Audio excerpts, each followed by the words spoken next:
નમસ્કાર સાથીઓ, આજે વાત કરવી છે અરવલ્લી જિલ્લાની। અરવલ્લી જિલ્લો સાબરકાંઠા જિલ્લામાંથી 2014માં વિભાજિત થયો, છતાં પણ આજે જિલ્લાનો જે વિકાસ થવો જોઈએ એ વિકાસના બદલે પ્રશ્નો ઠેરના ઠેર છે।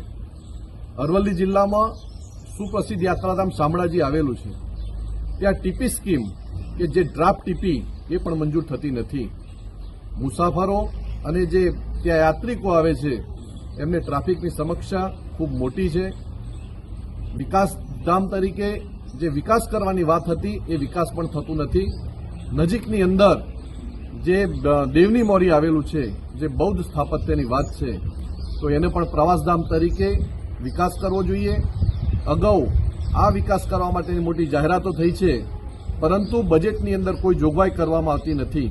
જ્યારે આગામી સમયમાં જ્યારે બજેટ જાહેર થવાનું છે ત્યારે ગુજરાત સરકારના મુખ્યમંત્રીને અને નાણામંત્રીને મારી વિનંતી છે કે શામળાજી અને દેવની મોરી માટે અરવલ્લી જિલ્લામાં એનો પ્રવાસધામ તરીકે ખૂબ મોટો ફંડ ફાળવવામાં આવે, જેથી કરીને પ્રવાસધામ અને યાત્રિકો માટેનો અને બૌદ્ધ માટેનો વિકાસ માટેનું આખું ત્યાં તંત્ર ઊભું કરી શકાય।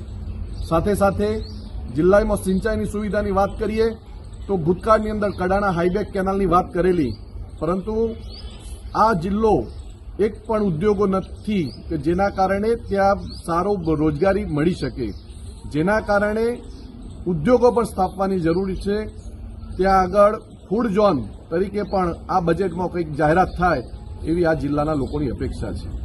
ખેતી અને પશુપાલન પર નિર્ભર આ જિલ્લાની અંદર સિંચાઈની સુવિધા પણ નથી। ભૂતકાળમાં કડાણા હાઈબેક કેનાલની વાતો થયેલી, પરંતુ એ પણ નથી થયું।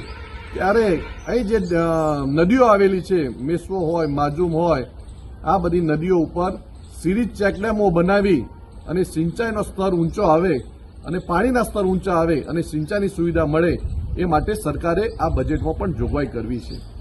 કોંગ્રેસ સમિતિ દ્વારા અમે માગણી કરીએ છીએ કે આ જિલ્લાની અંદર જે વિકાસકીય પ્રશ્નો જે વર્ષોથી અટવાયેલા છે એ વિકાસકીય પ્રશ્નોનું બજેટની અંદર જોગવાઈ થાય અને આ જિલ્લો જે છેવાડાનો જિલ્લો છે એનો વિકાસ થાય એ માટે સરકારે પ્રયત્નો હાથ ધરવા જોઈએ।